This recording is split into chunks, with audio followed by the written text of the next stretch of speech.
Speaker Johnson, Vice President Vance, First Lady of the United States,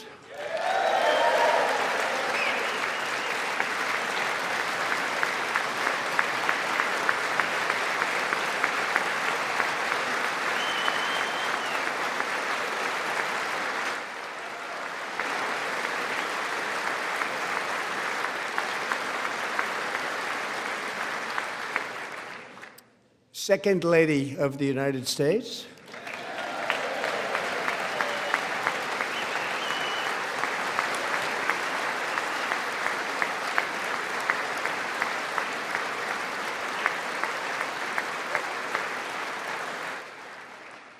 members of Congress, and my fellow Americans.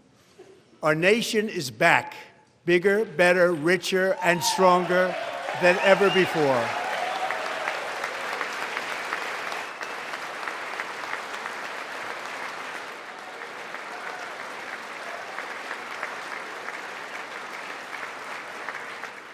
Less than 5 months from now, our country will celebrate an epic milestone in American history, the 250th anniversary of our glorious American independence.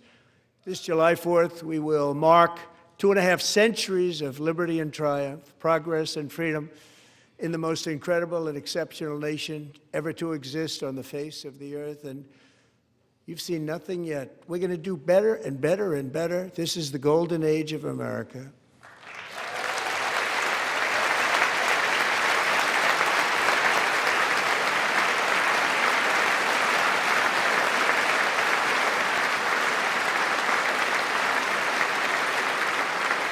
When I last spoke in this chamber 12 months ago, I had just inherited a nation in crisis with a stagnant economy, inflation at record levels, a wide-open border, horrendous recruitment for military and police, rampant crime at home, and wars and chaos all over the world.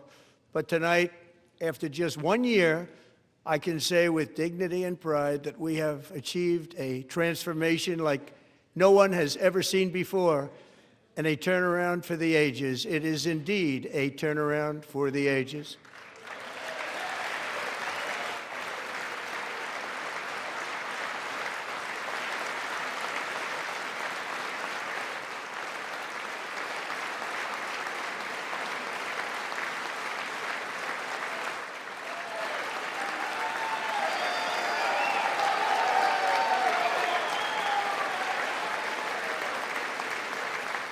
And we will never go back to where we were just a very short time ago. We're not going back.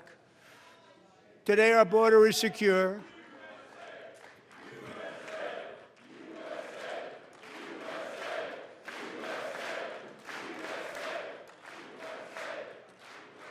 Thank you. Today, our border is secure. Our spirit is restored. Inflation is plummeting. Incomes are rising fast.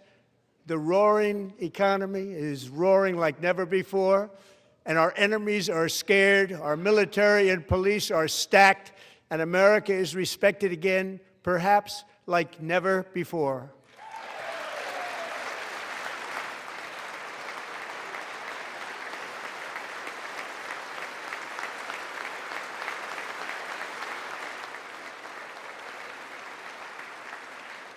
After 4 years, in which millions and millions of illegal aliens poured across our borders, totally unvetted and unchecked, we now have the strongest and most secure border in American history by far.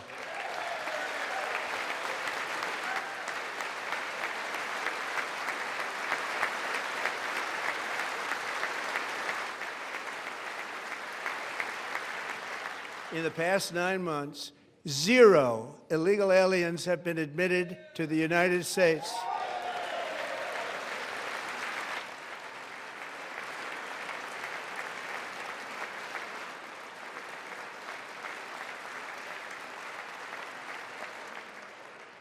But we will always allow people to come in legally, people that will love our country and will work hard to maintain our country.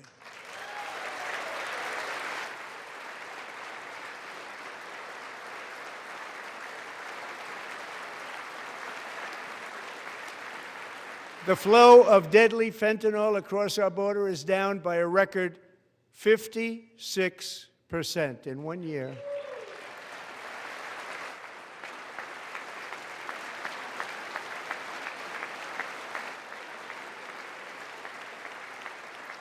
And last year, the murder rate saw its single largest decline in recorded history. This is the biggest decline, think of it, in recorded history, the lowest number in over 125 years, year 1900. In fact, substantially before my wonderful father, I had a wonderful father, Fred, before he was born, substantially before he was born. That's a long time ago. He wouldn't like me to say that, but that's a long time ago. The Biden administration and its allies in Congress gave us the worst inflation in the history of our country. But in 12 months, my administration has driven core inflation down to the lowest level in more than 5 years. And in the last 3 months of 2025, it was down to 1.7%.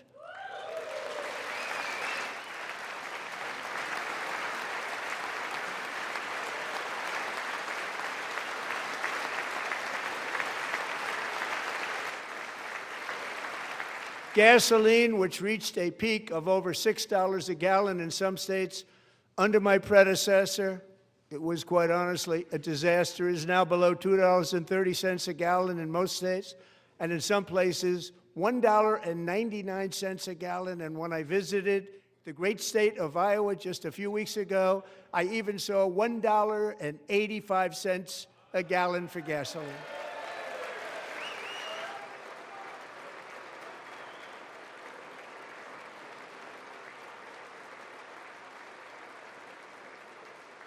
Mortgage rates are the lowest in 4 years and falling fast, and the annual cost of a typical new mortgage is down almost $5,000 just since I took office. 1 year.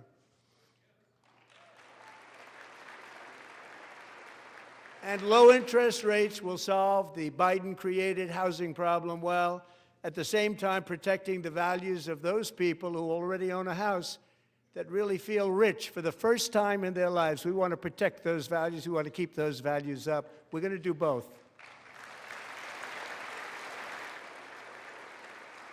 And we are going to keep it that way. The stock market has set 53 all-time record highs since the election. Think of that, 1 year.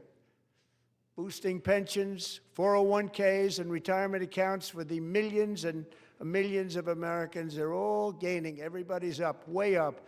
In 4 long years, the last administration got less than $1 trillion in new investment in the United States. And when I say less, substantially less. In 12 months, I secured commitments for more than $18 trillion pouring in from all over the globe.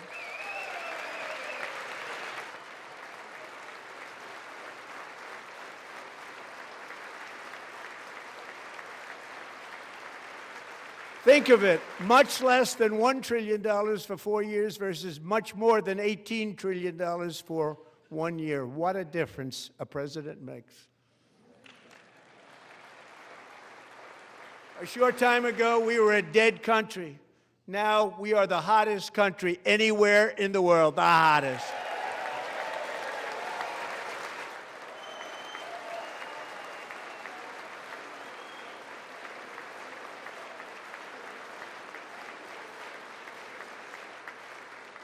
As thousands of new businesses are forming and factories, plants, and laboratories are being built, we have added 70,000 new construction jobs in just a very short period of time. It's getting bigger and bigger and stronger.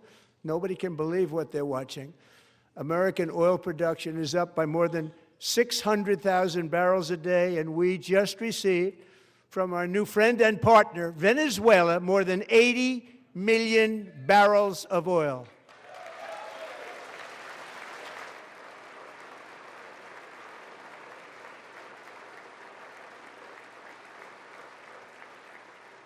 American natural gas production is at an all-time high because I kept my promise to drill, baby, drill.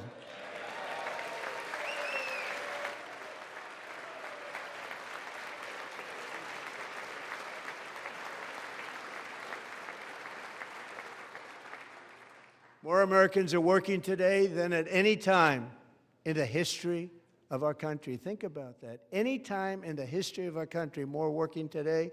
And 100% of all jobs created under my administration have been in the private sector.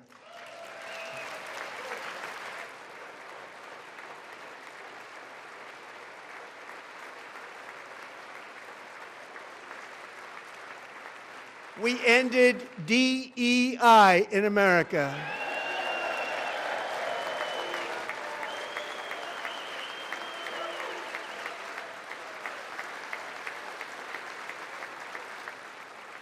We cut a record number of job-killing regulations, and in 1 year we have lifted 2.4 million Americans, a record, off of food stamps.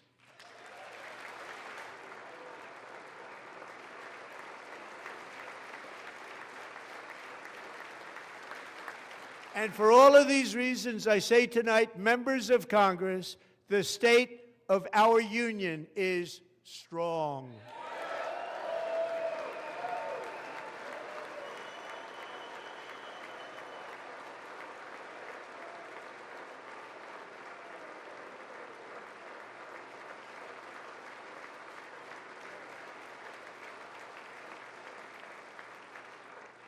Our country is winning again. In fact, we're winning so much that we really don't know what to do about it.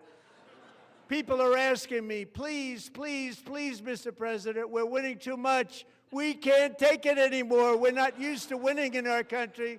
Until you came along, we're just always losing, but now we're winning too much.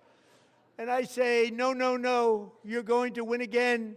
You're going to win big. You're going to win bigger than ever. And to prove that point, here with us tonight is a group of winners who just made the entire nation proud.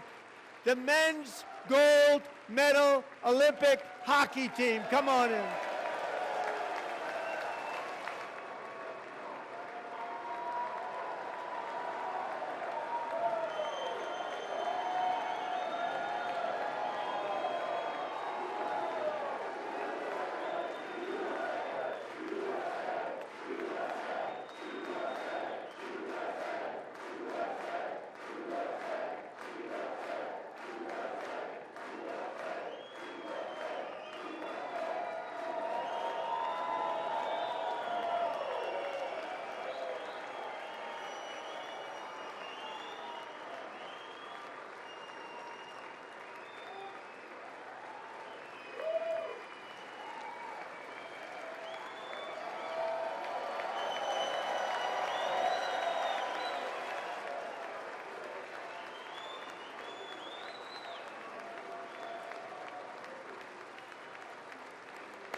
Go ahead. They do.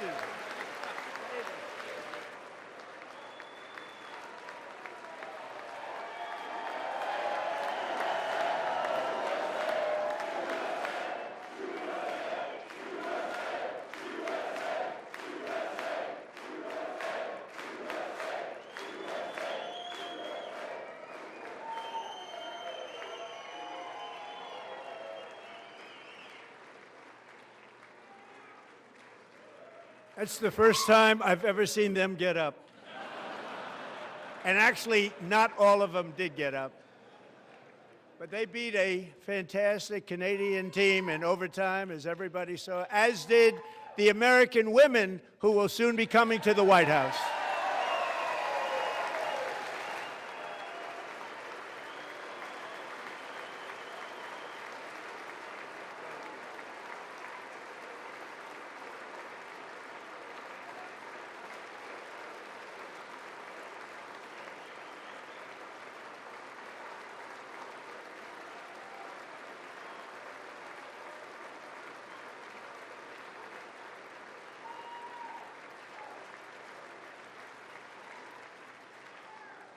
They were in the Oval Office before, and I just want to say a second very big congratulations to Team USA. But I have to say that, and I told them this, and we took a vote of the team. I said, anybody votes no, I'm not doing it.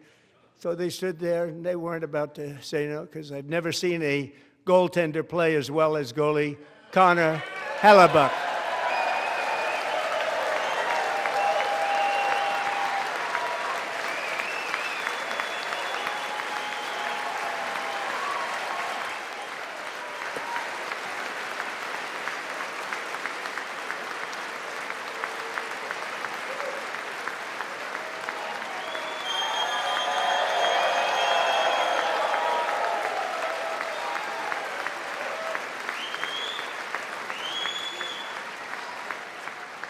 Think of it, 46 shots on goal, and I asked him, the one shot, the one where you put your stick in the back and it hit the neck of your stick and bounced off, do you practice that, or was that a little lucky? He refused to answer that question. But I just want to tell you that the members of this great hockey squad will be very happy to hear, based on their vote and my vote, and in this case my vote was more important, that I will soon be presenting Connor with our highest civilian honor, which we will be given and which has been given to many athletes over the years. But when I say many, not too many, like 12, it's called the highest civilian honor in our country, the Presidential Medal of Freedom.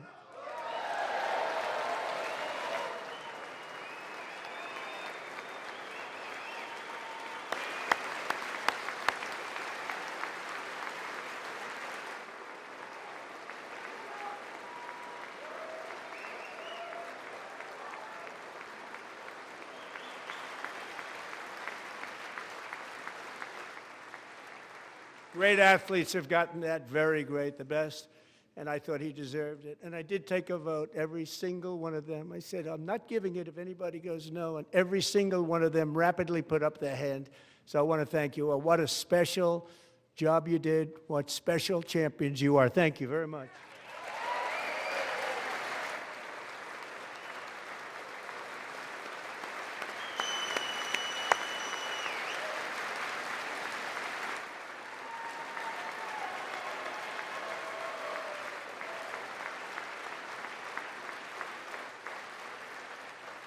I'm also pleased to say that the next time the Olympic torch is lit, it will be here in America for the 2028 Olympics, and it's the summer version right in Los Angeles. We're going to do a good job in Los Angeles.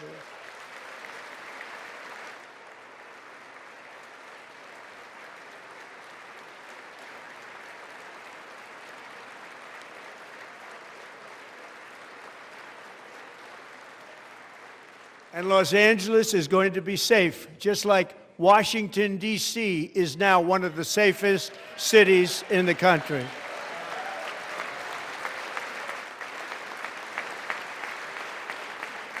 And this year, and I must say I got them both.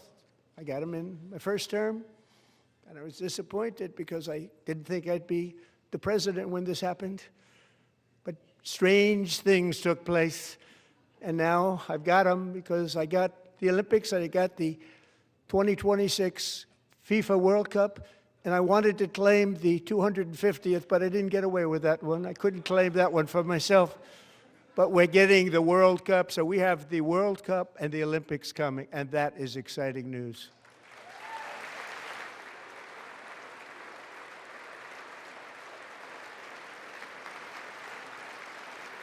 So this will be a year to celebrate our country and the heroes who have kept it free. Men like Buddy Taggart. At age 17, Buddy volunteered to defend America in World War II, serving in the Pacific under the great General Douglas MacArthur. He fought bravely in the famous Battle of Manila, worked so hard. He was badly wounded and almost killed by enemy machine guns in Luzon. And 81 years ago this month, he liberated the largest internment camp in the Philippines, one of the largest anywhere in the world. But he earned many honors, including a Purple Heart and a Bronze Star, came home, started a family, and tonight he is in the gallery looking forward to July 4th, 2026, his 100th birthday.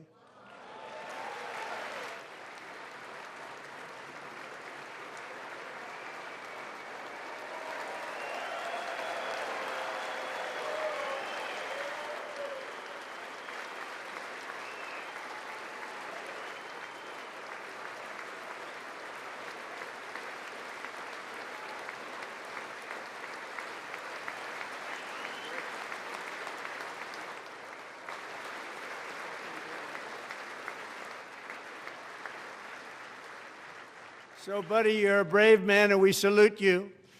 Even in times of challenge, setback, and immense heartache, the spirit of 1776 has always shone through very brightly. It was July 4th of last year when floodwaters tore through a girls' summer camp in Central Texas, one of the worst things I've ever seen. I was there, rising 26 feet in the matter of minutes, tragically claiming many, many lives. You all remember that one? As the waters threatened to sweep her away, 11-year-old Millie Kate McClelland closed her eyes and prayed to God. She thought she was going to die. Those prayers were answered when Coast Guard rescue swimmer Scott Ruskin descended from a helicopter above. Nobody knew where he came from. It was Scott's first ever rescue mission, a young guy, but very brave, very, very top, always top in his class. And he lifted not just Millie Kate, but 164 others to safety.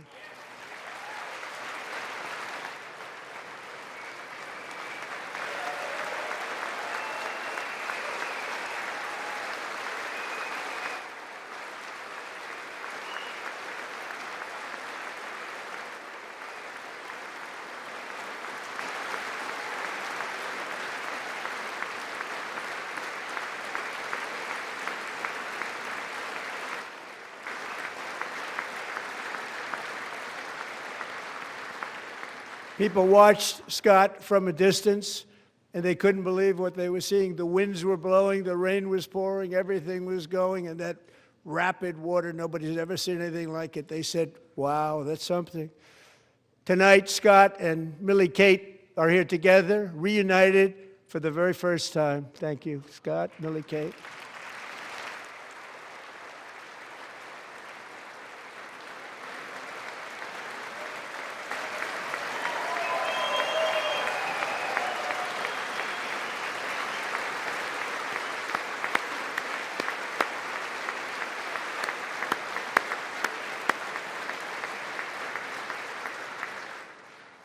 And Petty Officer Ruskin, I'm pleased to inform you that I am now awarding you the Legion of Merit for extraordinary heroism, which is what it was, extraordinary heroism. Thank you.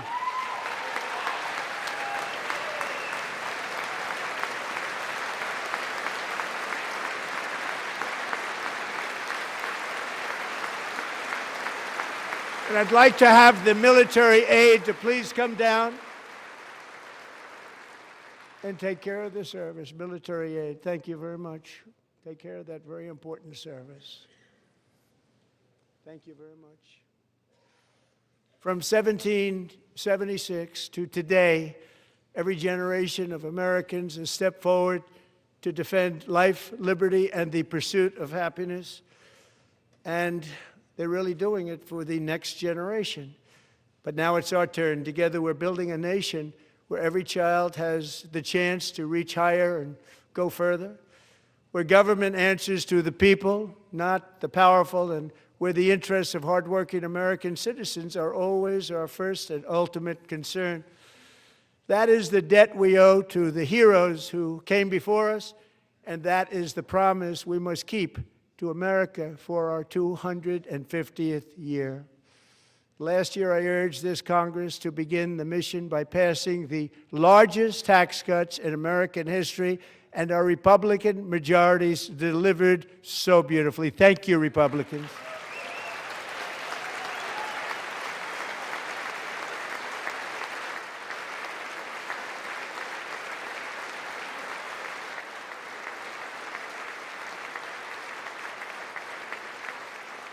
All Democrats, every single one of them, voted against these really important and very necessary, massive tax cuts.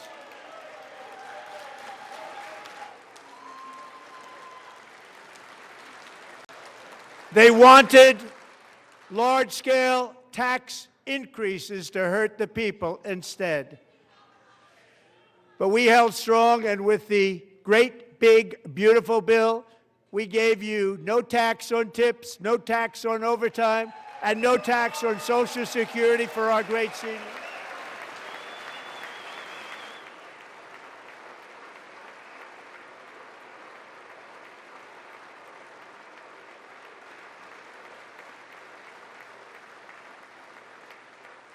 And we also made interest on auto loans tax deductible the first time, but only if the car is made in America.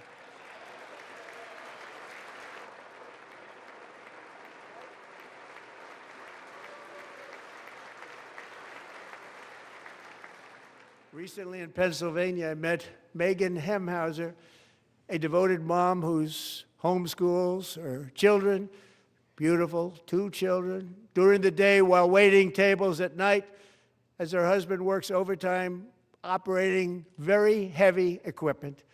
Megan is here this evening, and she's happy to tell you that she is so much richer because with no tax on tips, no tax on overtime, and our expanded child tax credit done again by Republicans, Megan and her husband will take home more than $5,000 extra just for the year, cutting her tax bill in more than half.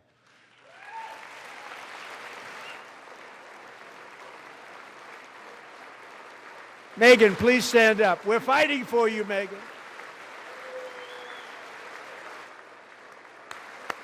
Thank you, Megan. Thank you, Megan. We're fighting for you, Megan. Under our bill, parents like Megan can also activate their children's brand new Trump accounts. And I didn't name it. I did not name it. I did not name that.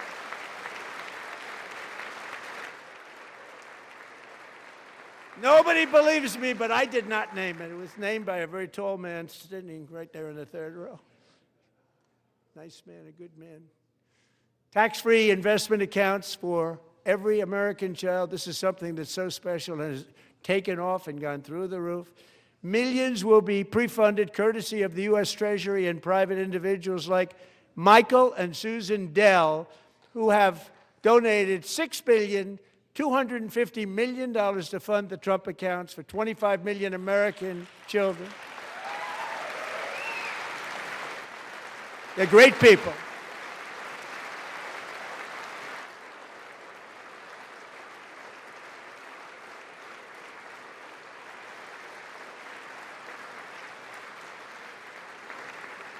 You know, I asked Michael Dell, how do you make all that money? He said, well, I just sat on my dorm in school, and I made computers, and I'd sell them to people, and I just kept selling and selling and selling, and pretty amazing story. That's called the American dream. He sold a lot of computers, a lot of those laptops, so I congratulate him on that, but I really thank him and Susan, as well as others like Brad Gerstner, a very tremendous guy. He was behind it right from the beginning. Brad Gerstner. Thank you, Brad.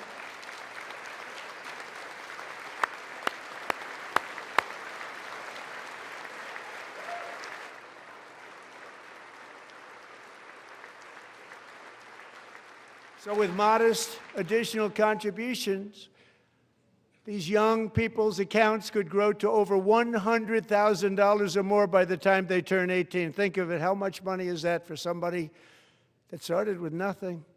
Over 100,000, could be much more than that.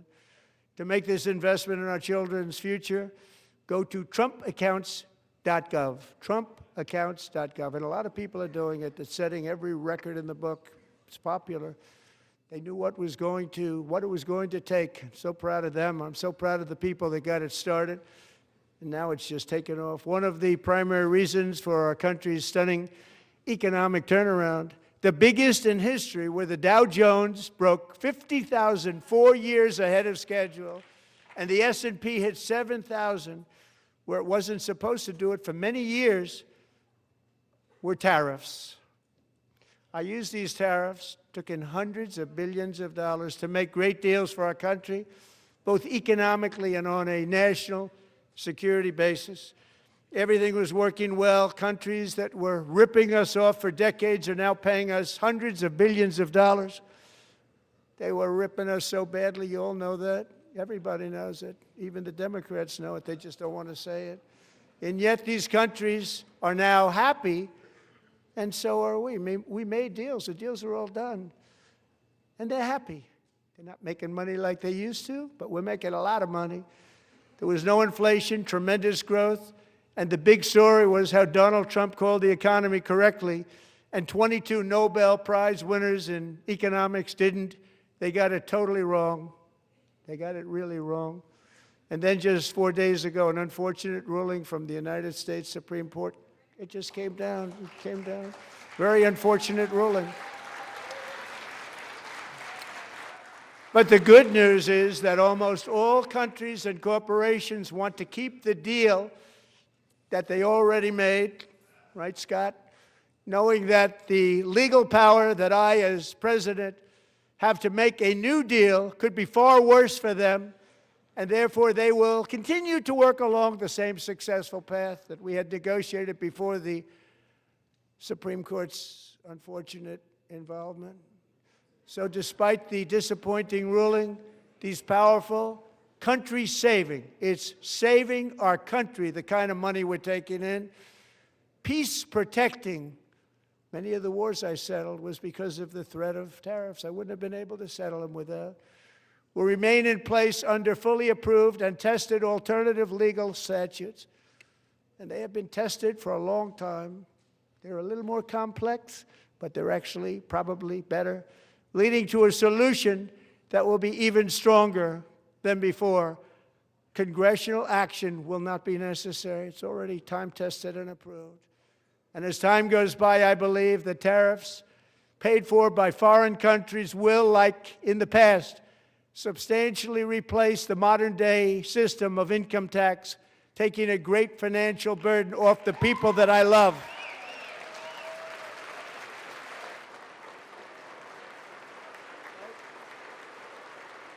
Right?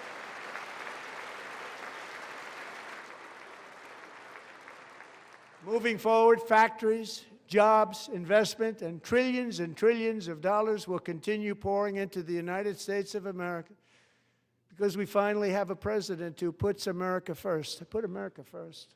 I love America.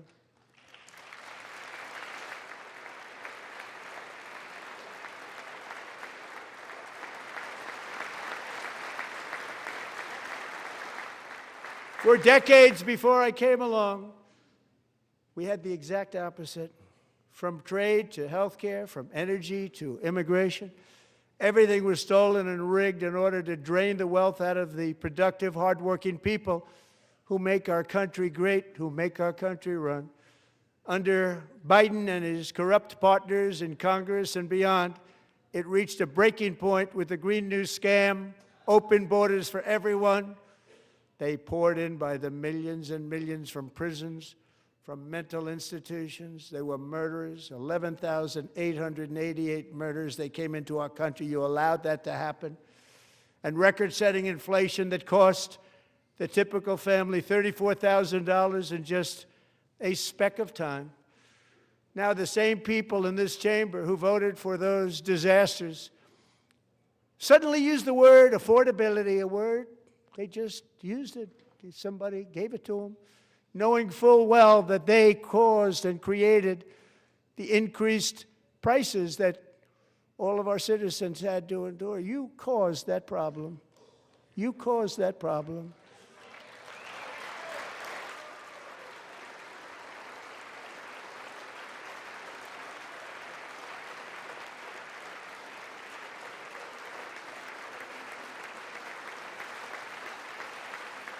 They knew their statements were a lie. They knew it.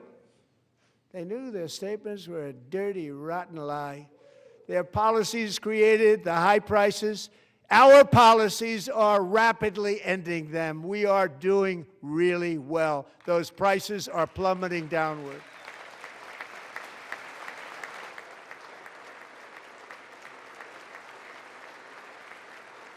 The price of eggs is down 60%, Madam Secretary. Thank you. The cost of chicken, butter, fruit, hotels, automobiles, rent is lower today than when I took office by a lot. And even beef, which was very high, is starting to come down significantly. Just hold on a little while. We're getting it down. And soon you will see numbers that few people would think were possible to achieve just a short time ago. Nobody can believe when they see the kind of numbers, and especially energy, when they see energy going down to numbers like that, they cannot believe it. It's like another big tax cut. I'm also confronting one of the biggest ripoffs of our times, the crushing cost of health care caused by you.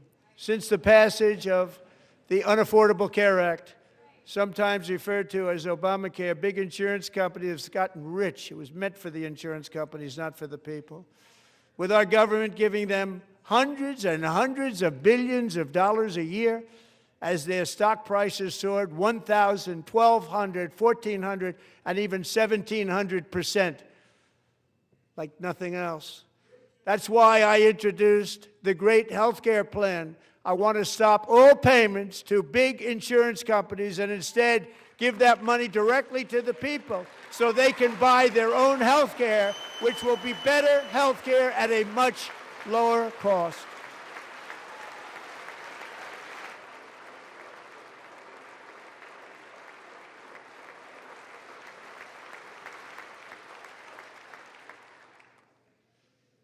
In addition, my plan requires maximum price transparency. That's a big deal. Sounds so simple, so big.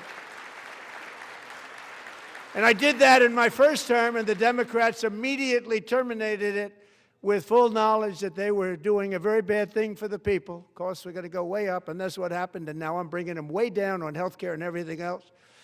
I'm also ending the wildly inflated cost of prescription drugs like has never happened before.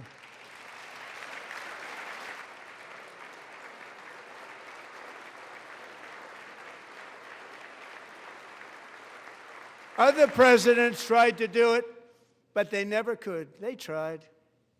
Most didn't try, actually. But they tried. They said they tried. They couldn't do it. They didn't even come close. They were all talk and no action, but I got it done. Under my just enacted most favored nation agreements, Americans who have for decades paid by far the highest prices of any nation anywhere in the world for prescription drugs will now pay the lowest price anywhere in the world for drugs. Anywhere, the lowest price.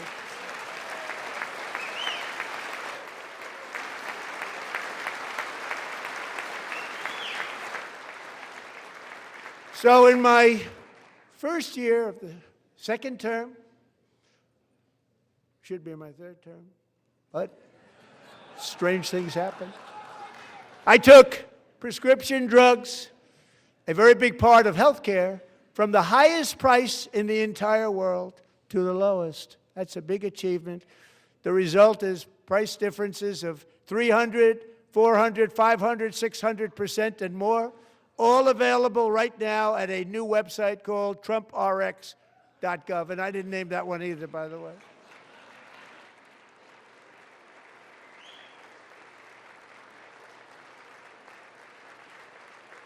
And here tonight is the very first customer ever to get that big discount, and it is big, Catherine Rayner. For 5 years, she and her husband have struggled with infertility, and they turned to IVF. One drug has been costing Catherine $4,000 to purchase, but a few weeks ago, she logged onto the TrumpRx website and got that same drug that cost $4,000, got it for under $500. A reduction of much more, actually, than $3,500. Catherine, we are all praying for you, and you're going to be a great mom.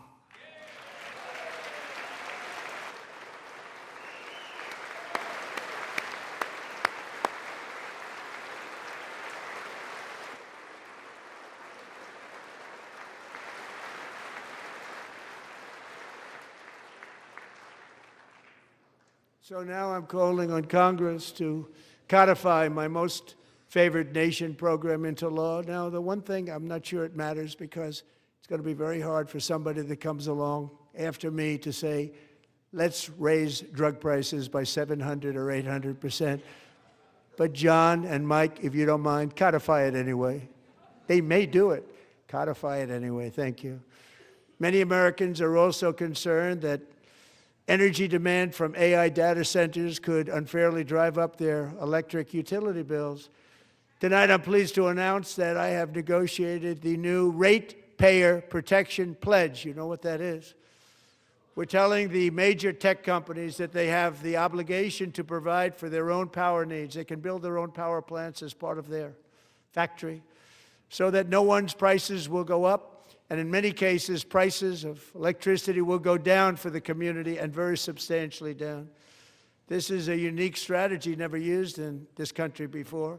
We have an old grid. It could never handle the kind of numbers, the amount of electricity that's needed. So I'm telling them they can build their own plant. They're going to produce their own electricity. It will ensure the company's ability to get electricity while at the same time lowering prices of electricity for you, and could be very substantial for all of you cities and towns. You're going to see some good things happen over the next number of years. Another pillar of the American dream that has been under attack is home ownership. With us tonight is Rachel Wiggins, a mom of two from Houston. She placed bids on 20 homes and lost all of those bids to gigantic investment firms that bypassed inspection, paid all cash, and turned those houses into rentals, stealing away her American dream. She was devastated. Stories like this are why last month I signed executive order to ban large Wall Street investment firms from buying up in the thousands single-family homes.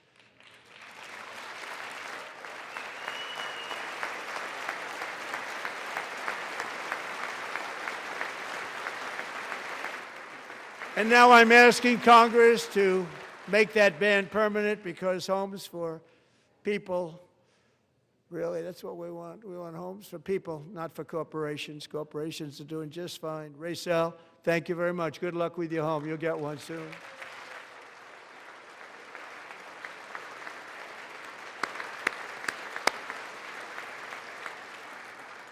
We're also working to make it easier for Americans to save for retirement. And under this administration, we will always protect Social Security and Medicare. They are not protecting it for our seniors. We will always protect Social Security, Medicare, Medicaid.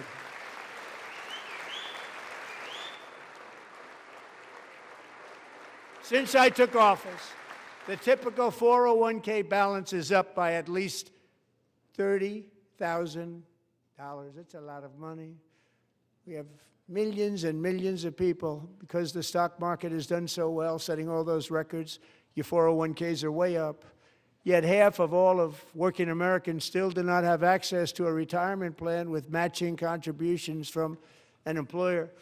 To remedy this gross disparity, I'm announcing that next year my administration will give these often forgotten American workers, great people, the people that built our country, access to the same type of retirement plan offered to every federal worker. We will match your contribution with up to $1,000 each year.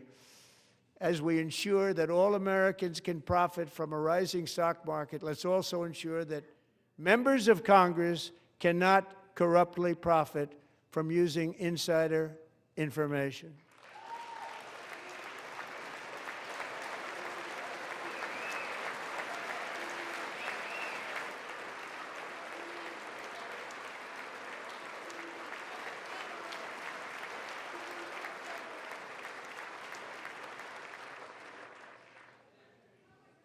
They stood up for that. I can't believe it. I can't believe it. Did Nancy Pelosi stand up if she's here? Doubt it.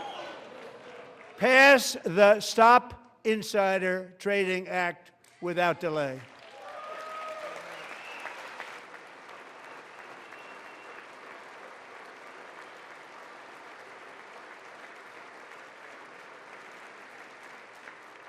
I wasn't sure if anybody, even on this side, was going to applaud for that. I'm very impressed. Thank you. I'm very impressed. But when it comes to the corruption that is plundering, it's plundering America. There's been no more stunning example than Minnesota, where members of the Somali community have pillaged an estimated $19 billion from the American taxpayer. Oh, we have all the information. And in actuality, the number is much higher than that. And California, Massachusetts, Maine, and many other states are even worse. This is the kind of corruption that shreds the fabric of a nation, and we are working on it like you wouldn't believe. So tonight, although started 4 months ago, I am officially announcing the war on fraud to be led by our great Vice President J.D. Vance.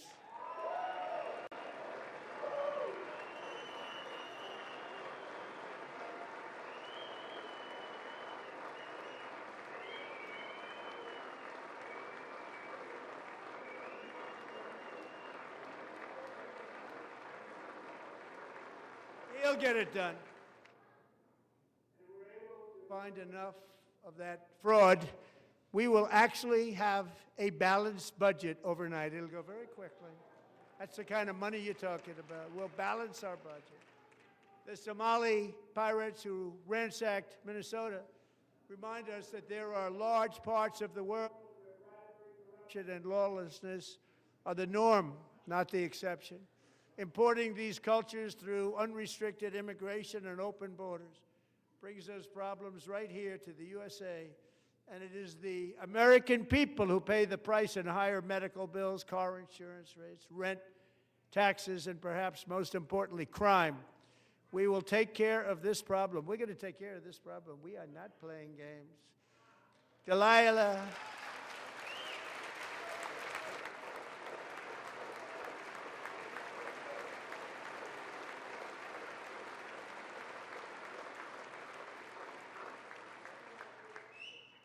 Delilah Coleman was only 5 years old in June 2024 when an 18-wheel tractor trailer plowed into her stopped car traveling at 60 miles an hour or more.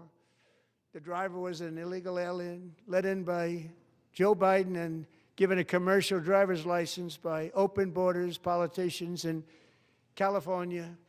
Doctors said Delilah would never be able to walk or talk, have a good life. She wouldn't even be able to eat again. But against all odds, she is now in the first grade learning to walk. And she's here this evening with her dad, Marcus, a fantastic man. Delilah, please, you are a great inspiration. Please stand up.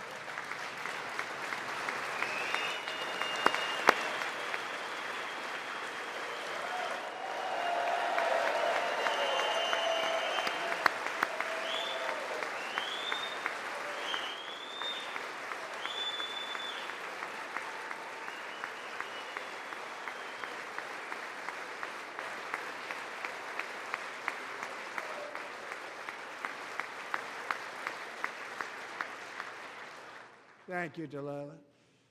Many, if not most, illegal aliens do not speak English and cannot read even the most basic road signs as to direction, speed, danger, or location.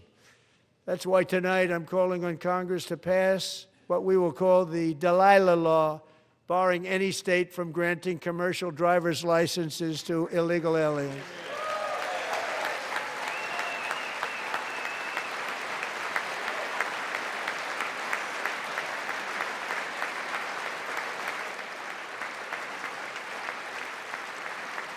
And yesterday, as you probably saw at the White House, I hosted a ceremony with Americans who lost their treasured loved ones to the scourge of illegal immigration. People came into our country, how we allowed this to happen with our open borders.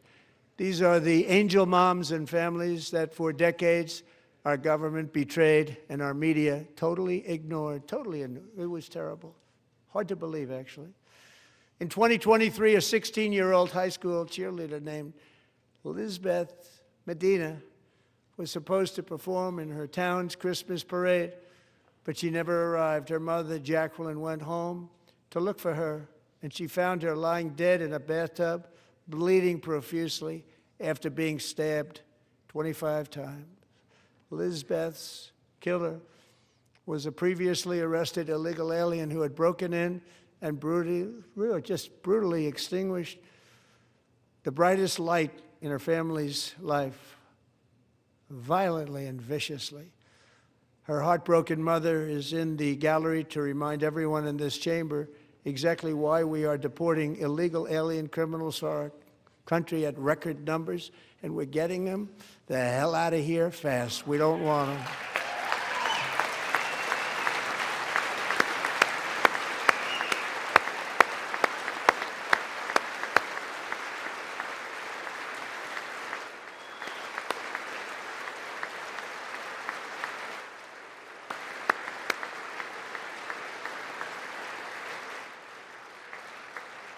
Thank you very much, Jacqueline. Thank you. We can never forget that many in this room not only allowed the border invasion to happen before I got involved, but indeed they would do it all over again if they ever had the chance. If they ever got elected, they would open up those borders to some of the worst criminals anywhere in the world. The only thing standing between Americans and a wide open border right now is President Donald J. Trump and our great Republican patriots in Congress. Thank you. Thank you.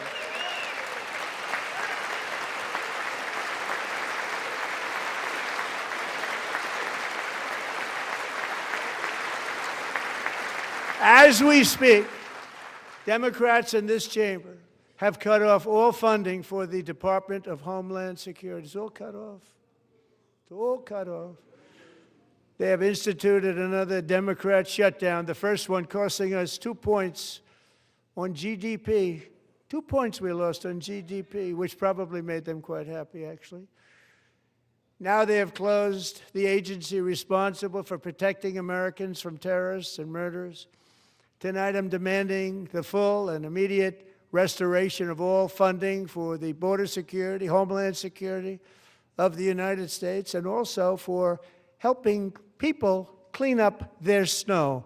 We have no money because of the Democrats, and it would be nice, we'd love to give you a hand at cleaning it up, but you gave no money. Nobody's getting paid. It's a shame. So you have to think about it. We have, in case you didn't know, a pretty large snowstorm out there. One of the great things about the State of the Union is how it gives Americans the chance to see clearly what their representatives really believe. So tonight I'm inviting every legislator to join with my administration in reaffirming a fundamental principle. If you agree with this statement, then stand up and show your support.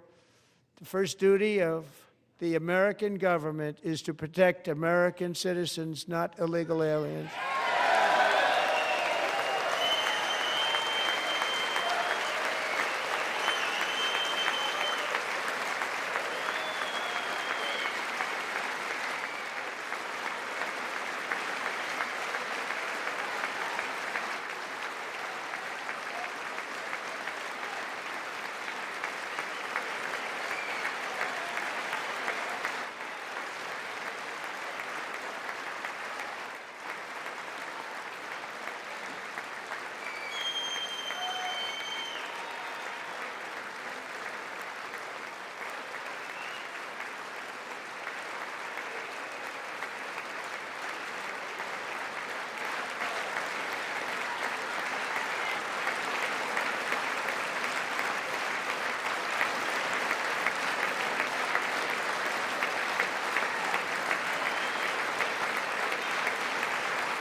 Isn't that a shame? You should be ashamed of yourself not standing up.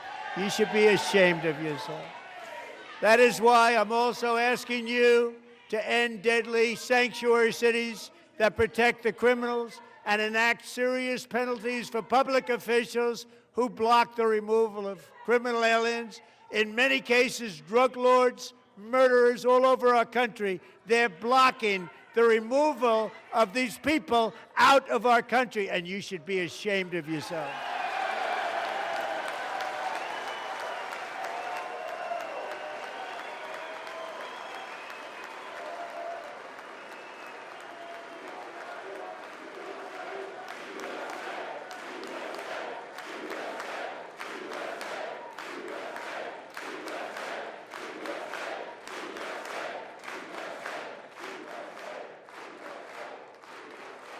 And perhaps most importantly, I'm asking you to approve the Save America Act.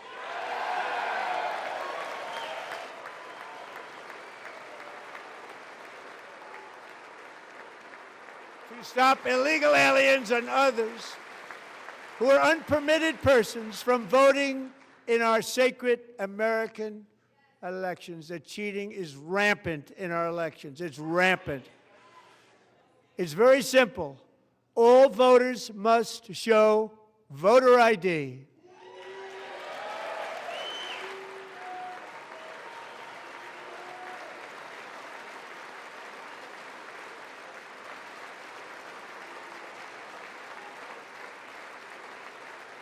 All voters must show proof of citizenship in order to vote.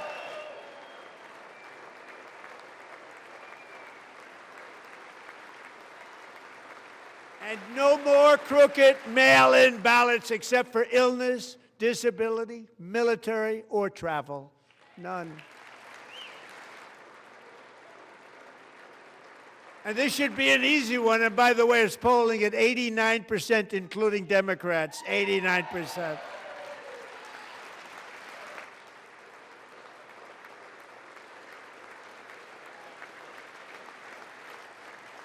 And even the new communist mayor of New York City, I think he's a nice guy, actually. Speak to him a lot.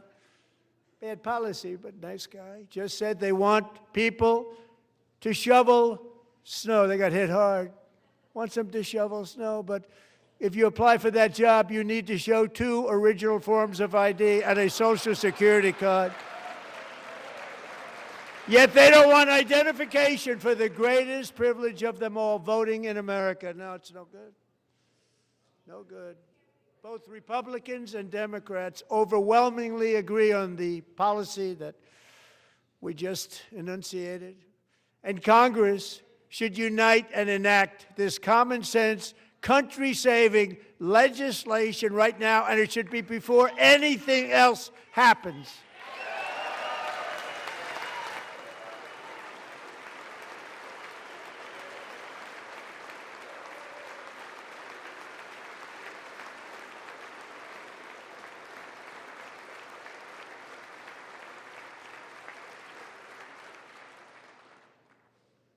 And the reason they don't want to do it, why would anybody not want voter ID? One reason, because they want to cheat. There's only one reason.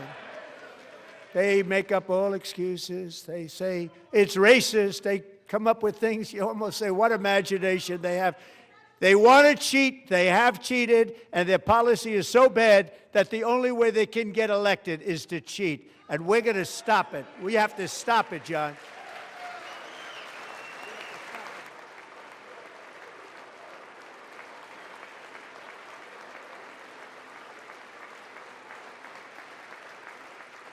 And here is one more opportunity to show common sense in government. In the gallery tonight are Sage Blair and her mother, Michelle. In 2021, Sage was 14 when school officials in Virginia sought to socially transition her to a new gender, treating her as a boy and hiding it from her parents. Hard to believe, isn't it? Before long, a confused Sage ran away from home after she was found in a horrific situation in Maryland. A left-wing judge refused to return Sage to her parents because they did not immediately state that their daughter was their son. Sage was thrown into an all-boys state home and suffered terribly for a long time. But today, all of that is behind them because Sage is a proud and wonderful young woman with a full-ride scholarship to Liberty University. Sage and Michelle, please stand up.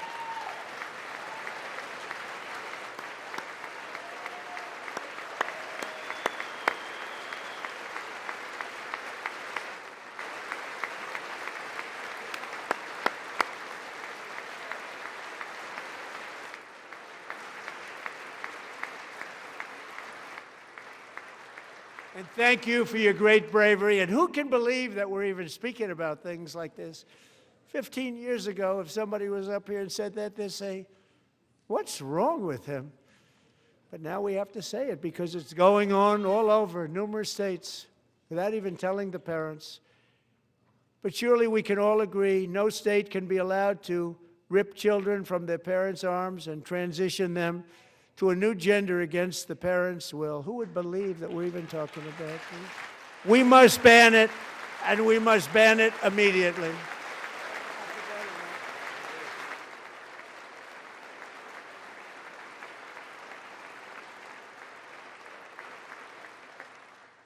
Look, nobody stands up. These people are crazy, I'm telling you. They're crazy.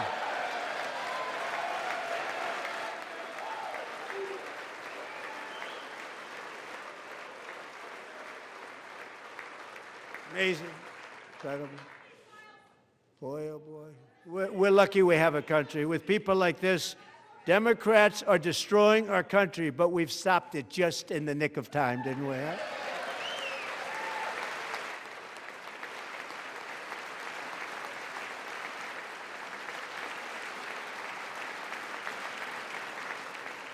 No one cares more about protecting America's youth than our wonderful First Lady, now a movie star. She's a movie star. Can you believe it? Who would have believed that? Over the past year, she has had an incredible impact championing AI legislation, advancing a landmark executive order on foster care, and helping secure $30 million to launch the Melania Trump Foster Youth to Independence Initiative. It's a tremendous, really a tremendous thing that happened and had a lot of bipartisan support. She gets much better bipartisan support than I do. I get none. She gets a lot. Someday you're going to have to tell me how you did that. And students and educators in every state have joined the First Lady's efforts in the presidential AI challenge, keeping America's next generation positioned to succeed and strongly succeed in the future. Tonight, we welcome two young people whose lives reflect the First Lady's impact, Sierra Burns and Everest Nevermont. Thank you both, and Melania, thank you. I know how hard you worked on it. Thank you very much.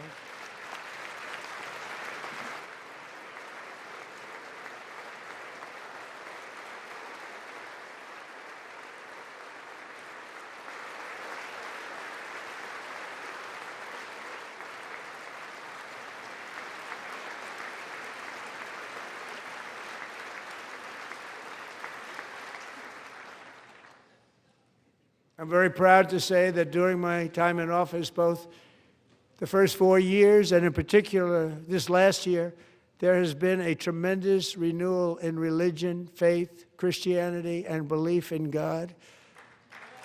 Tremendous renewal.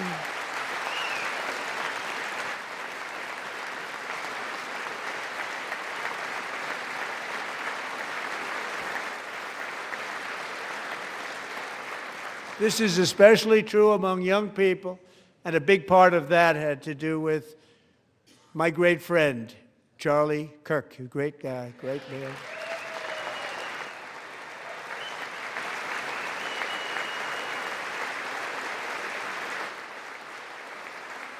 So last year, Charlie was violently murdered by an assassin and martyred, really martyred for his beliefs. His wonderful wife, Erica, is with us tonight. Erica, please stand.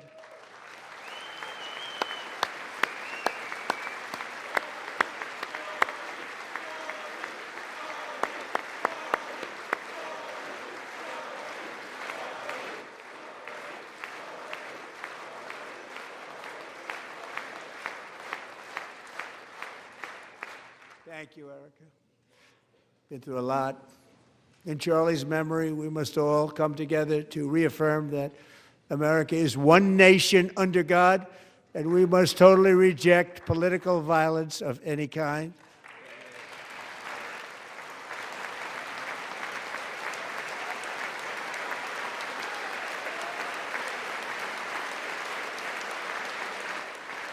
We love religion, and we love bringing it back, and it's coming back at levels that nobody actually thought possible. It's really a beautiful thing to see. Above all, unleashing America's promise requires keeping our communities safe.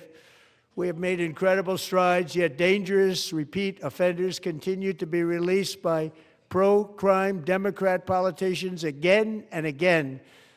We are honored to be joined tonight by a woman who's been through hell, Anya Zaretska. In 2022, she and her beautiful daughter, so beautiful, what a beautiful young woman, Irina fled war-torn Ukraine to live with relatives near Charlotte, North Carolina. And by the way, what's going on with Charlotte? Last summer, 23-year-old Irina was riding home on the train when a deranged monster who had been arrested over a dozen times and was released through no cash bail stood up and viciously slashed a knife through her neck and body. No one will ever forget. There were people on that train. No one will ever forget the expression of terror on Irina's face as she looked up at her attacker in the last seconds of her life. She died instantly. She had escaped a brutal war only to be slain by a hardened criminal, set free to kill in America, came in through open borders. Mrs. Zaretska, tonight I promise you we will ensure justice for your magnificent daughter, Irina.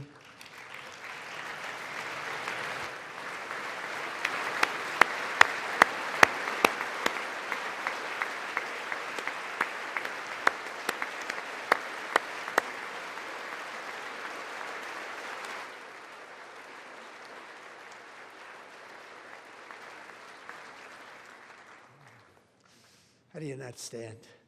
How do you not stand? I'm asking this Congress to pass tough legislation to ensure that violent and dangerous repeat offenders are put behind bars, and importantly, that they stay there.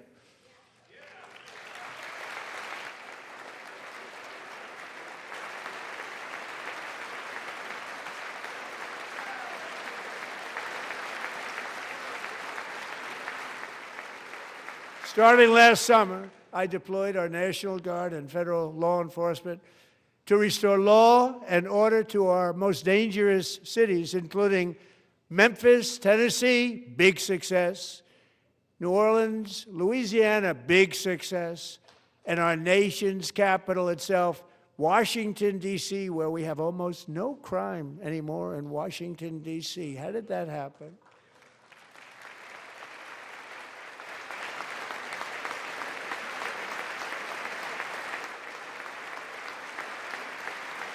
In fact, crime in Washington is now at the lowest level ever recorded, and murders in D.C. this January were down close to 100% from a year ago.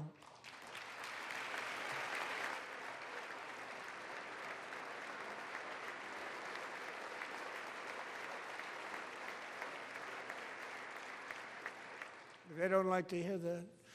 One of sick people, one of the brave service members who helped achieve this stunning turnaround was 20-year-old West Virginia Army National Guard Specialist Sarah Beckstrom. After a 4-month deployment, she voluntarily extended her service, and her rank was going to be lifted. She was doing so well. They were so proud of her. But the very next day, she was on patrol near the White House when she was ambushed and shot in the head by a terrorist monster from Afghanistan. Shouldn't have been in our country. And all because she wore the uniform of our nation. She was shot. He traveled here because he didn't like people wearing our uniform. He was sick and deranged. Shouldn't have been in our country. Sarah Beckstrom died in order to defend our capital, and we are honored to be joined by her wonderful parents, Gary and Eva Lee. Your daughter was a true American patriot, and she will be greatly missed. She was a great person. I saw reports on her. They've never seen anything like it.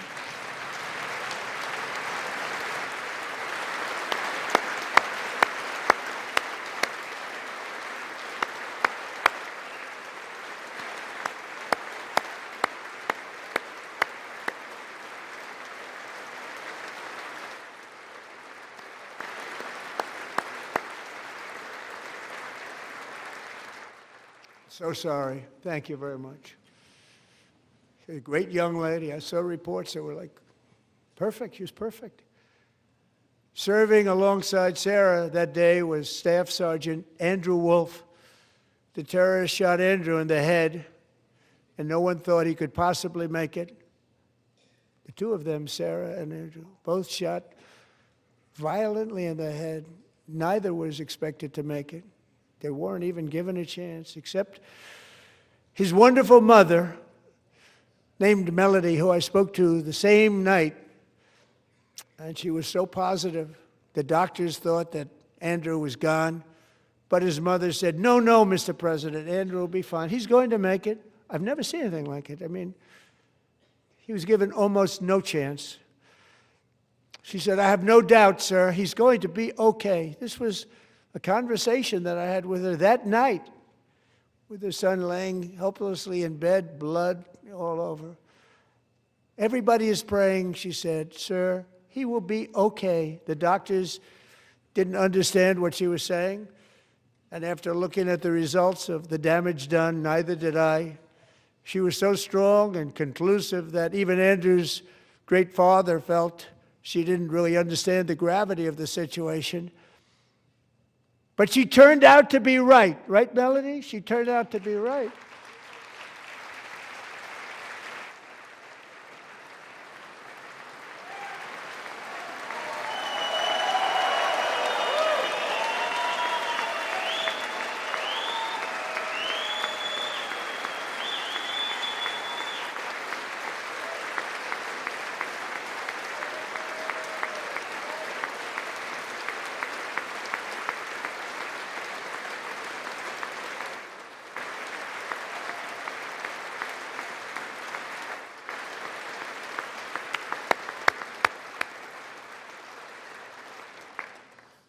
Amazing, actually.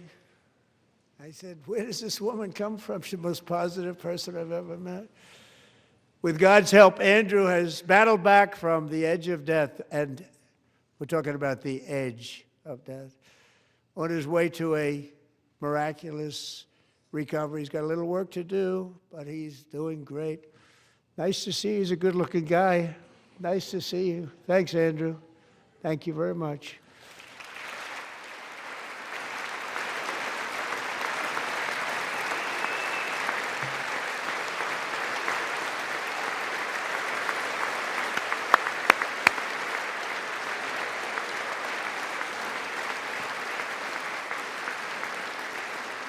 So, Andrew, while you're up, now I'm going to ask a highly respected General James Seward to present Staff Sergeant Andrew Wolf and the great family of Sarah Beckstrom with the award created by our late, great President George Washington himself. It's called the Purple Heart.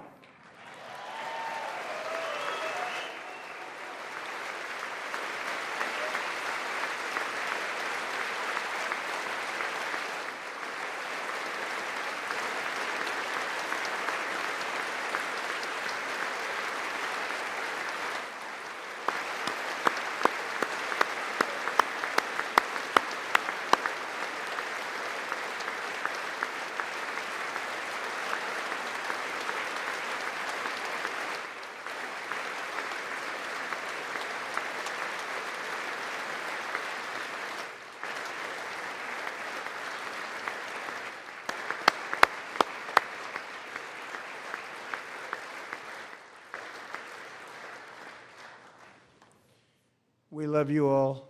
Love you. We're proudly restoring safety for Americans at home, and we are also restoring security for Americans abroad. Our country has never been stronger. In my first 10 months, I ended 8 wars, including Cambodia. Isn't it funny? Sick people. Cambodia and Thailand, Pakistan and India. Would have been a nuclear war. 35 million people, said the Prime Minister of Pakistan, would have died if it were not for my involvement. Kosovo and Serbia, Israel and Iran, Egypt and Ethiopia, Armenia and Azerbaijan, the Congo and Rwanda, and of course the war in Gaza, which proceeds at a very low level. It's just about there. And I want to thank Steve Witkoff and Jared Kushner for your help. Thank you, Steve. Thank you, Jared.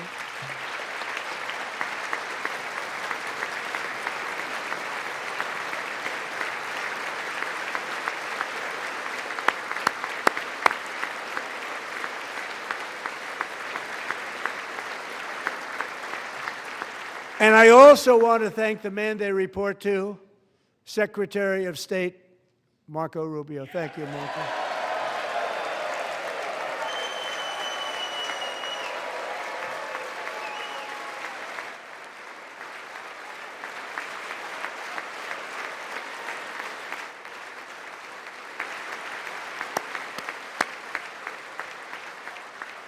People like you. You know, Marco got 100% of the votes when he was in confirmation. I think our next one was about 54%. And some of the Democrats are now saying, I can't believe we approved that guy. And he said it's an honor that they feel that way, right, Marco? You have done a great job, great Secretary of State. I think he'll go down as the best ever.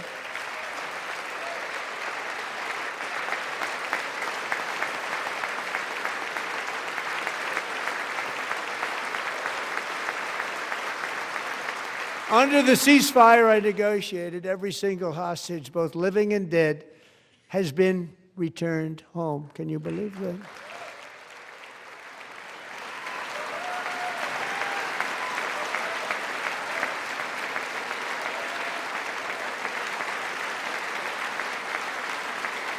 Nobody thought it was possible.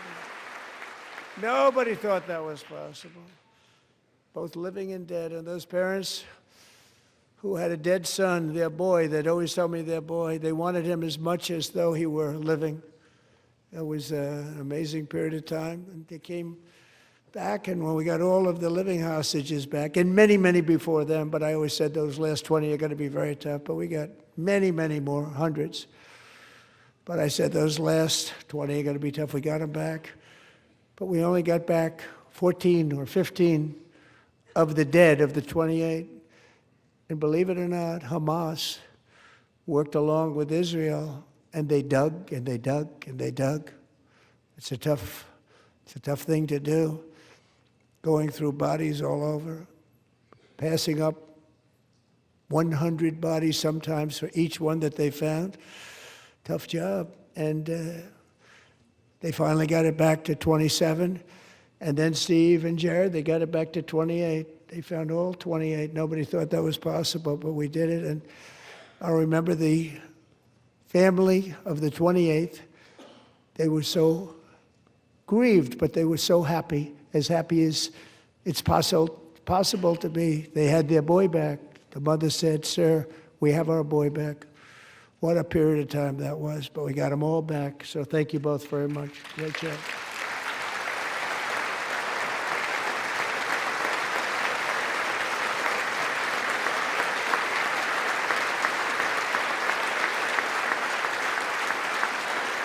And we're working very hard to end the 9th war, the killing and slaughter between Russia and Ukraine, where 25,000 soldiers are dying each and every month. Think of that, 25,000 soldiers are dying a month.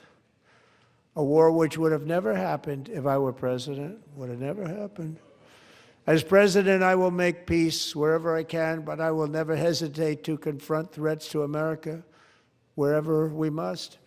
That's why in a breakthrough operation last June, the United States military obliterated Iran's nuclear weapons program with an attack on Iranian soil known as Operation Midnight Hammer.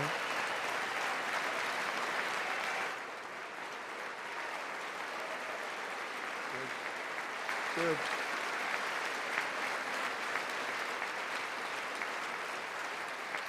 For decades, it had been the policy of the United States never to allow Iran to obtain a nuclear weapon. Many decades.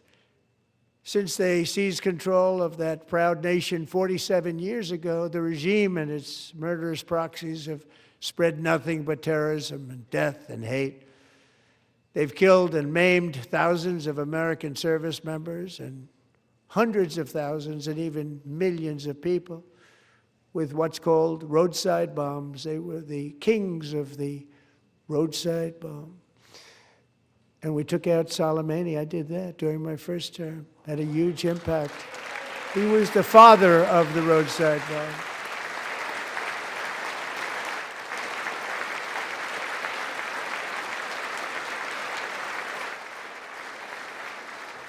And just over the last couple of months with the protests, they've killed at least, it looks like, 32,000 protests. 32,000 protesters in their own country. They shot them and hung them. We stopped them from hanging a lot of them with the threat of serious violence. But this is some terrible people. They've already developed missiles that can threaten Europe and our bases overseas, and they're working to build missiles that will soon reach the United States of America. After Midnight Hammer, they were warned to make no future attempts to rebuild their weapons program, and in particular, nuclear weapons. Yet they continue.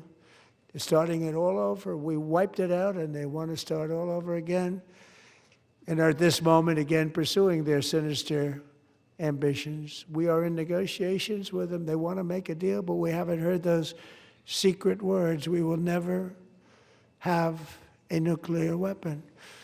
My preference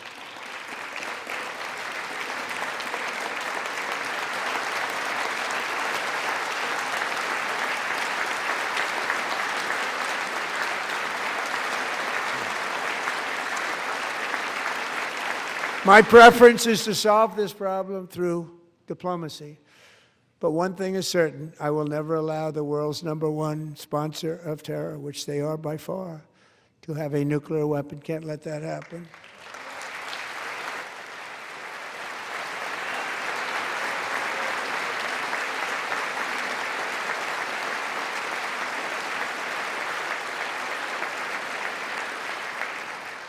And no nation should ever doubt America's resolve. We have the most powerful military on earth. I rebuilt the military in my first term. We're going to continue to do so. Also, we just approved a $1 trillion budget. We have no choice. We have to be strong, because hopefully we will seldom have to use this great power that we built together. It's really called peace through strength, and it's been very, very effective.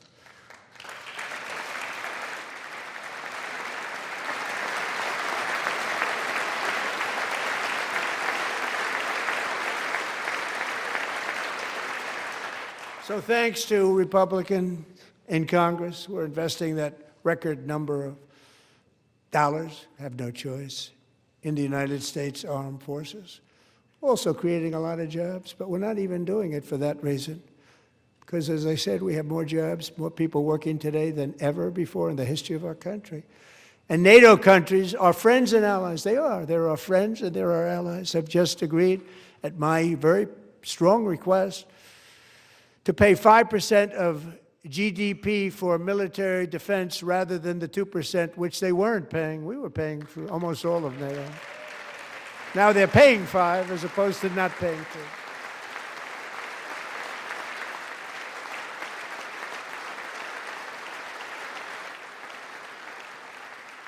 And getting that 5% was something which everyone said would never be done, could not happen. We got it really easily with one meeting. And big difference between 2% that's not paid. We were paying the freight of many of them. Very few were paid up. Now 5%, then they're paid. And everything we send over to Ukraine is sent through NATO, and they pay us in full. They pay us totally in full. Every branch of our armed forces is setting records for recruitment. This is so exciting. And every service member recently.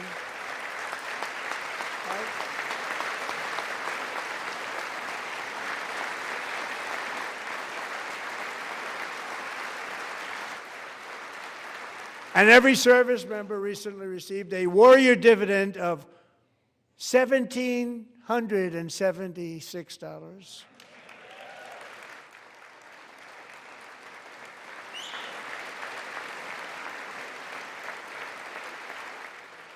You know, they put it on my desk. We got the money from tariffs and other things, a lot of money we have. We have much more money than people understand.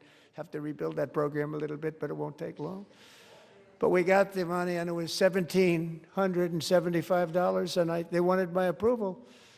And I said, what's the number? $1,775. I said, wait a minute. For one more dollar, we can have $1,776. It's going to I said, we're going to figure that. I never asked anybody if we could afford it. One more dollar, I said $1,776. And I said, that's good. And I'll tell you what, our military, that was 4 months ago, our military, I never see a person in the military that doesn't thank me for it, so we're honored to do it. They deserve it. And we call it 1776. It was great. And we love our military. We love our law enforcement. We love our firemen. You know, the firemen don't get mentioned enough. We love our firemen. We're also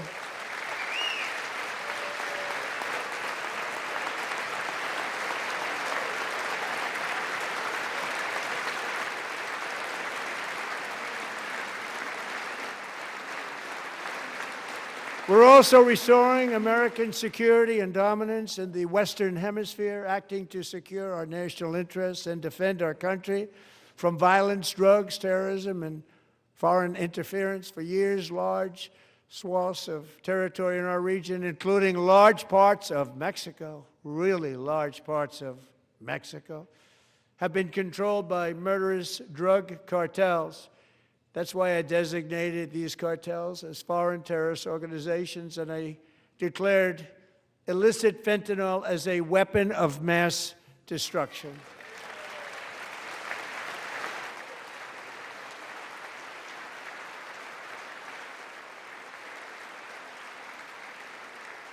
And with our new military campaign, we have stopped record amounts of drugs coming into our country and virtually stopped it completely coming in by water or sea. You probably noticed that.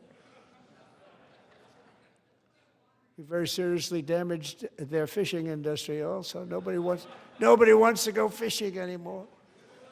We've also taken down one of the most sinister cartel kingpins of all. You saw that yesterday. In January,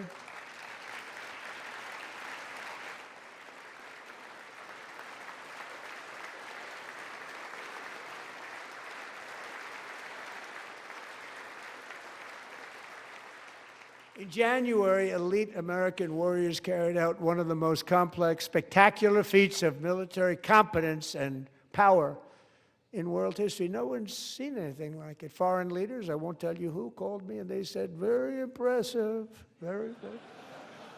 They couldn't believe, they all watched, they saw what happened. This is a different fighting force that we had years ago when we fought to tie. You know, it's a great fighting force. I'm so proud of it. Look at Space Force. Space Force is my baby, because we did that. My baby, it's becoming so important.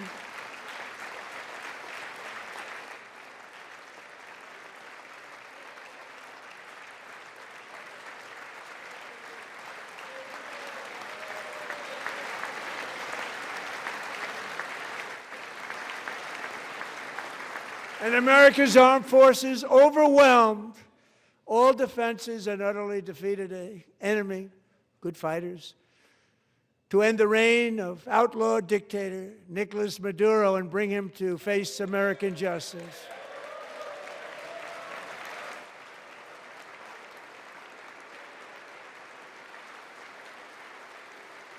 And this was an absolutely colossal victory for the security of the United States, and it also opens up a bright new beginning for the people of Venezuela.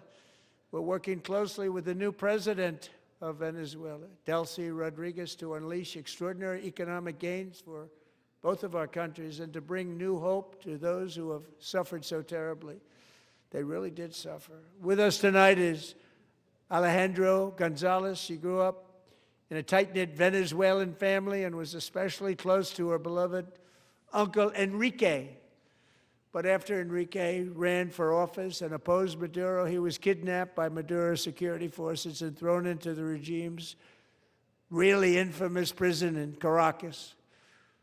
Alejandro feared she would never see her uncle again. She feared for her own life also. But since the raid, we have worked with the new leadership, and they have ordered the closure of that vile prison and released hundreds of political prisoners already, with more to come. Alejandra, I'm pleased to inform you that not only has your uncle been released, but he is here tonight. We brought him over to celebrate his freedom with you in person. Enrique, please come down.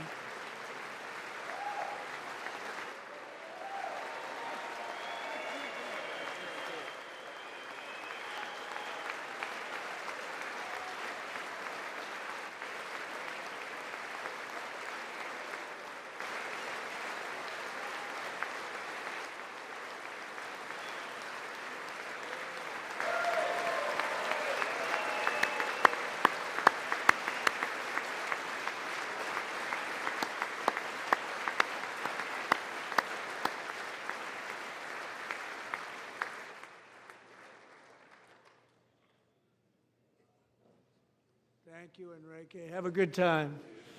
Nice to have you back, Enrique. There were many heroes on that January raid to capture Maduro, really great heroes. It was very dangerous. They knew we were coming. They were all set. But the deeds of one warrior that night will live forever in the eternal chronicles of military valor. Chief Warrant Officer 5, Eric Slover, planned the mission and was the flight lead in the cockpit of the first helicopter, a big, beautiful, powerful helicopter. It was a massive Chinook carrying, as you can imagine, many, many American warfighters. Wearing the dog tags, his wife Amy had blessed with holy water before he left. She knew it was going to be a rough one. Eric steered the Chinook under the cover of night and descended swiftly upon Maduro's heavily protected military fortress. This was a major military installation, protected by thousands of soldiers and guarded by Russian and Chinese military technology. How did that work out? Not too good. While preparing to land, enemy machine guns fired from every angle, and Eric was hit very badly in the leg and hip, one bullet after another. He absorbed 4 agonizing shots, shredding his leg into numerous pieces. And yet, despite the fact that the use of his legs was vital to successful helicopter flight, legs are the most important part of flying a helicopter, to deliver the many commandos who would capture and detain Maduro was the only thing Eric was thinking about. Then, even as he was gushing blood, which was flowing back down the aisle, helicopter lands at a steep angle. The machine gun stood right in front of him. They were right in front of him, 2 machine gunners who escaped the wrath of the previous planes. Eric maneuvered his helicopter with all of those lives and souls to face the enemy and let his gunners eliminate the threat. Turned the helicopter around so the gunners could take care of business, saving the lives of his fellow warriors from what could have been a catastrophic crash deep in enemy territory. Only after safely landing the helicopter with all the warriors aboard in the exact right spot, which was vital to the mission. We probably would have had to maybe cancel the mission if that didn't happen. Eric told his co-pilot, also wounded, but not as gravely, to take over. I'm about ready to pass out. The success of the entire mission and the lives of his fellow warriors hinge on Eric's ability to take the searing pain. It was unbelievable what's happened to his legs of the bullets and keep on flying and landing, and people knew what was happening. Everybody in the back of the helicopter knew because they saw the blood pouring down the aisle. Chief Warrant Officer Slover is still recovering from his serious wounds, but I'm thrilled to say that he is here tonight with his wife, Amy. Eric and Amy, come on in.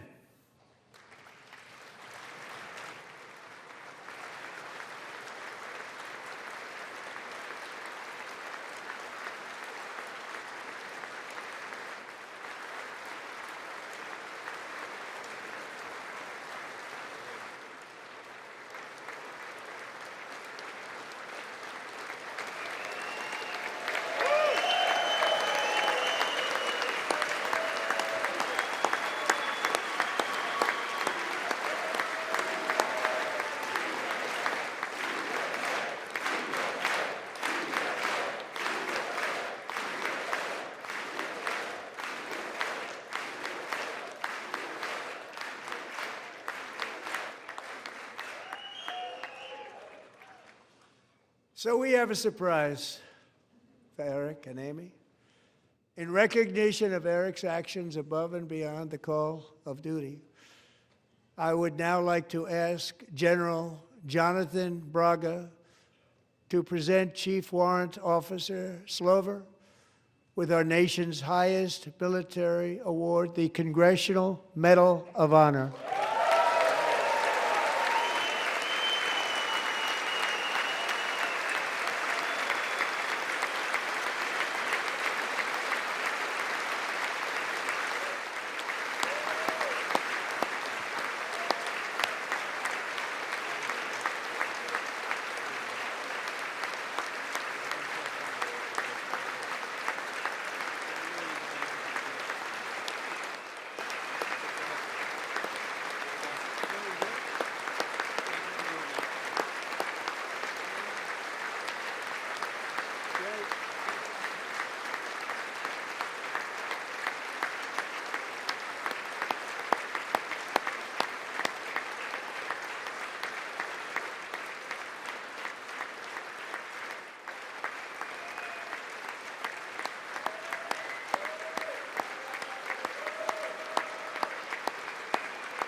Well, thank you very much, Eric and Amy.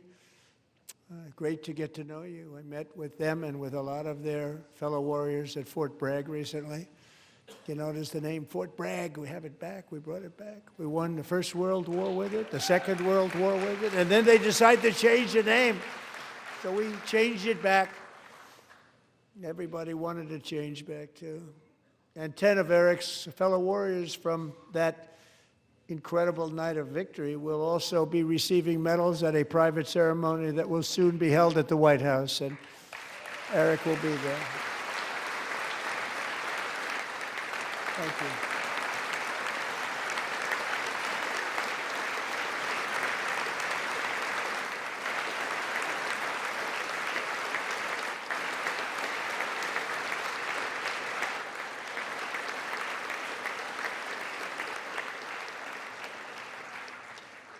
Thank you, Eric. That's a big one. Tonight we've celebrated many truly extraordinary American patriots, but there is one last living legend to honor before we go.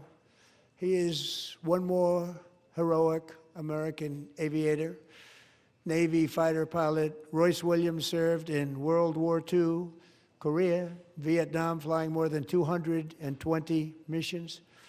In the skies over Korea in 1952, Royce was in the dogfight of a lifetime, legendary dogfight. Flying through blizzard conditions, his squadron was ambushed by 7 Soviet fighter planes. It was his first aerial combat of the war, and despite being massively outnumbered and outgunned, Royce led the takedown of 4 enemy jets and almost destroyed the others, vanquishing his adversaries while taking 263 bullets to his own plane and being seriously hurt. His story was secret for over 50 years. He didn't even want to tell his wife, but the legend grew and grew. But tonight, at 100 years old, this brave Navy captain is finally getting the recognition he deserves. He was a legend long before this evening. Royce, please stand up, and I will ask the First Lady of the United States to present Captain Royce Williams with his Congressional Medal of Honor.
Thank you, Royce, and thank you, Eric. I've always wanted the Congressional Medal of Honor, but I was informed I'm not allowed to give it to myself, and I wouldn't know why I'd be taking it, but if they ever open up that law, I will be there with you someday. But you know, that's our highest honor, Congressional Medal of Honor, and that's a big thing, and it's an honor to be in the same room with you. Thank you both very much, Eric. Thank you.